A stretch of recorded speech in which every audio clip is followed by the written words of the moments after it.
कि वृद्धाश्रम में वही भेजते हैं माता पिता को जो अपने सनातन के बारे में जानते ही नहीं, धर्म को पता ही नहीं, कर्तव्य का बोध ही नहीं है। इसलिए जागो और जानो, सही श्रोता बनिए जी, सही सही सही सुनने वाले बनिए। हमें बहुत कम श्रोता मिलते, हम कभी मन से कथा कह पाए ऐसा बहुत कम श्रोता मिलते। श्री कृष्ण भगवत गीता हर किसी के सामने थोड़ी कह देते। अर्जुन जैसा पात्र उनको चाहिए था, फिर चाहे मैदान कुरुक्षेत्र का क्यों ना हो, गीता वहां भी प्रकट हो सकती है, पर सामने पात्र चाहिए। पर हम वो लोग हैं जिस डाल पे बैठे ना उसी को काट रहे, इसी पे बैठे इसी को काट। जो धर्म आधार है हमारा, हम धर्म को ही मारे जा रहे। धर्मो रक्षति रक्षिता, धर्म की रक्षा करेंगे, धर्म हमारी रक्षा करेगा, और हम धर्म की रक्षा नहीं करेंगे, हम धर्म को मारेंगे, धर्म हमको मार देगा। ये सीधा सीधा सिद्धांत। जिस डाल पर बैठा है उसको काट रहा है व्यक्ति। वहां से एक समझदार सा व्यक्ति निकला, उसने कहा कि तुम थोड़ी देर में गिरने वाले हो। इस लकड़ी काटने वाले ने कहा कि मैं इतने वर्षों से लकड़ियां काट रहा हूं, अभी तक तो गिरा नहीं, अब कैसे गिरूंगा? इतने दिनों से लकड़ियां काट रहा हूं, अब तक नहीं गिरा, कैसे गिरूंगा? कहा भैया सामने दिख रहा है, जिस डाल पे बैठे हो उसको काट रहे हो, गिरोगे। इसने नजरअंदाज कर दिया, सुना ही नहीं, और वो व्यक्ति भी कह के निकल गया।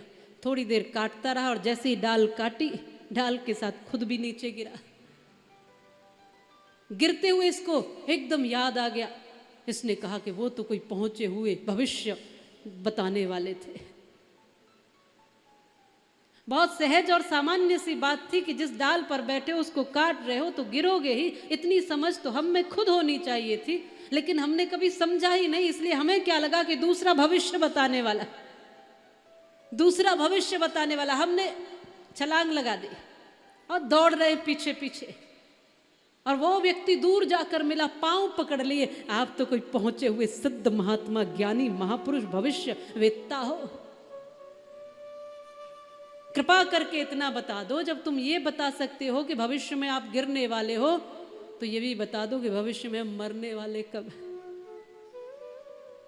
आपके कहने से हम गिर गए, आप बताओ हमारी मृत्यु कब होगी, कब मरेंगे? कहा भैया मुझे नहीं पता, मुझे अपना नहीं पता, तुम्हारा क्या बताओ।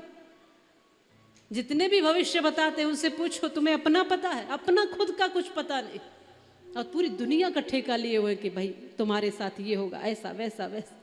अपने बारे में पूछो, जानते ही नहीं, कुछ नहीं पता। खुद दूसरे से हाथ दिखाते, हमारा भी देख लो। हम ऐसे हो गए। इसने पांव पकड़ लिए, छोड़ ही नहीं रहा है। कहता है कि जब तक नहीं बताओगे कि मेरी मृत्यु कब होगी, तब तक पांव छोड़ूंगा ही नहीं, मुझे बताओ तो सही। अब व्यक्ति बेचारा कहा मैं तो फंस गया बता के। इसने ऐसे ही झूठ मूठ को एक धागा लिया और इसके हाथ में बांध दिया। कहा जिस दिन यह धागा टूटेगा समझ लो तुम्हारी मृत्यु हो गई, उसी दिन मर जाओगे। और उसको तो पांव छुड़ाने थे ना, उसी दिन तुम्हारी मृत्यु। अब बहुत लोग हैं हमसे फोन करके कहते हैं ये बताइए कि पति को वश में कैसे करना है। आप कितना भी उनको अच्छी से अच्छी कथा सुना दो, बाद में पूछना यही है कि बताओ पति वश में कैसे हो। कोई मंत्र दे जाओ, बाकी सब तो ठीक है। सास वश में हो जाए, ये वश में हो जाए, वो वश में हो जाए, और उनको हम सही सही समझाने की कोशिश करें कि कोई ऐसा मंत्र नहीं है जिससे किसी को वश में किया जाए। बोले नहीं नहीं, ऐसा हो ही नहीं सकता। बताओ, आप इतना जानते हो, आप एक मंत्र नहीं जानते जिससे वश में कर सको?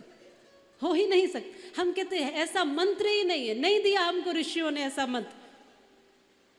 कुछ प्रक्रियाएं दी है कि कैसे हो सकता, पर कोई मंत्र नहीं दिया। कहते ऐसा हो ही नहीं सकता, जब तक नहीं बताओगे तब तक छोड़ेंगे नहीं। कुछ ऐसे लोग होते हैं, फिर उनके लिए लोग तैयार हो जाते हैं कि जी हम कुछ भी बता दें वो मान लेंगे। तब ऐसा ही इसने किया कि धागा बांध दिया, छुड़ाने तो थे ही पैर, धागा बांध के कहा जिस दिन टूटेगा तुम मर जाओगे, संभाल के रखना। अब तो व्यक्ति घर गया और इस हाथ को बिल्कुल छुपाए छुपाए घूमता है, न कुछ काम कर रहा है, न किसी को दिखा रहा है, ठीक से नहा भी नहीं रहा, कुछ काम ही नहीं कर रहा, छुपाए छुपाए फिर रहा, इसी में मेरी मौत है। 2 दिन हुए, 4 दिन हुए, 6 दिन हुए, पत्नी ने कहा दिखाओ तो इस हाथ में हुआ क्या है। उसने कहा कुछ नहीं हुआ, वो छुपाने लगा। पत्नी ने हाथ खींचा, बताओ तो सही, दिखाओ तो सही। इसने कहा कुछ नहीं है, कुछ नहीं। जब पत्नी ने बार बार पूछा तो कहा कि देखो ये धागा देख रही हो, ये किसी भविष्य देखने वाले महापुरुष ने हमको दिया है और उन्होंने कहा है जिस दिन ये टूटेगा तुम मर जाओगे, इसलिए हमारे इस धागे को छूना भी मत। अब पत्नी ने खींचतान की, कहा कहाँ बुद्धू बन के आ गए हो, इस धागे से मृत्यु का संबंध क्या है। और जैसे ही हाथ खींचा वो धागा भी खिंच गया और धागा खिंच के टूट गया। और जैसे ही टूटा तुरंत बीच आंगन में लेट गया। ये कहता हम तो मर गए, हम मर गए। अब तुमने मार तो दिया ही है, 4 लोग बुला के हमको शमशान तो ले जाओ। ये कहती है बोल रहे हो, सांस ले रहे हो, सब कुछ है, तुम मरे नहीं हो, जिंदा हो। पर ये कहता है हम मर गए। पूरे दिन बुलाता रहा अपने घर वालों को कि 4 लोग आ जाओ, तो इतना भी नहीं किया कि हमको शमशान तक तो ले जाओ। मरे हुए व्यक्ति से इतना बुलवाते।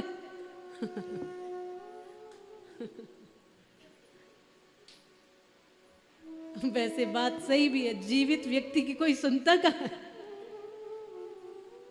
ये पितृपक्ष इसीलिए है। जीते जी कोई किसी की नहीं सुनता और मरने के बाद वो बोल भी नहीं रहे, फिर भी सब सुन ले रहे।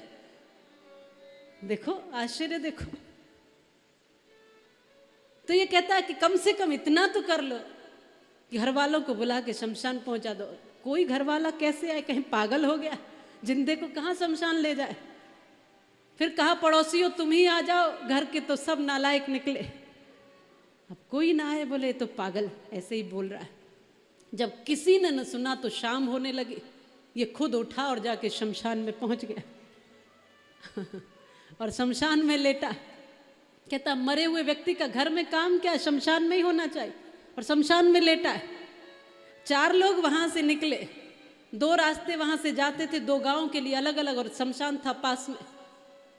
और वो लोग रात्रि हो गई, अंधेरा हो गया, तो समझ नहीं पा रहे कि उस गांव किस रास्ते से जाएं, इससे या इससे। आपस में चर्चा कर रहे हैं कि हम कैसे जाएं, किस रास्ते से जाएं, बताने वाला कोई है नहीं कहीं से भी। ये पड़ा पड़ा सब सुन रहा है, शमशान में ही लेटा है, सब सुन रहा है। और वो आपस में चर्चा कर रहे हैं कि भैया कहाँ से जाएं, कैसे जाएं, कोई दिख नहीं रहा, कोई बता नहीं। सब सुन के कह रहा है कि देखो बता तो हम भी देते रास्ता, पर हम तो मरे पड़े। रास्ता तो हम भी बता दें, पर हम तो मरे पड़े हैं जी। इतना बोल सकता है, रास्ता नहीं बता सकता। यही स्थिति है बस सनातनियों की, यही स्थिति है सबकी। इतना समझ लो बस, मरे ही पड़े हैं। दिख रहे ये चलते फिरते भूत। लोग भूतों से डरते, मैं आश्चर्य करती हूँ, डरते क्यों? वो बेचारा कुछ नहीं कहता। ये जितना बवाल है दुनिया में, ये सब जिंदे भूतों के कारण है। मरा हुआ कोई कुछ नहीं कह रहा, कुछ नहीं कह रहा, जितना भी कुछ कर रखा है। ये बूढ़े माँ बाप को तरसा तरसा के मार रहे हैं, ये कोई भूत कर रहा है? सोचो, गाय को काट रहे हैं, ये भूत कर रहे हैं। ये पूरा आतंक फैला रखा है, देश दुनिया समाज सब में जो कुछ कर रखा है ये जिंदे भूतों ने। मरा हुआ बेचारा कोई कुछ नहीं कर रहा है, फिर भी हम उनसे डरते हैं। ये इसके लिए पितृपक्ष है। जानो समझो, जागृत बनो। ज्यादातर लोग मरे ही पड़े। मैंने लिखा था कि सब लुट गया सरेआम, सपन बाकी है, अब तो शबनम की जगह तपन बाकी है। आज आंखें भी हैरत से परेशान हैं, इंसान लापता है, बस कफन बाकी है। इंसान दिखता ही कहाँ है आज? बहुत कम लोग होंगे जो वास्तव में मनुष्य हैं और जिंदा हैं। जिंदा वही है जो जीना जानता है।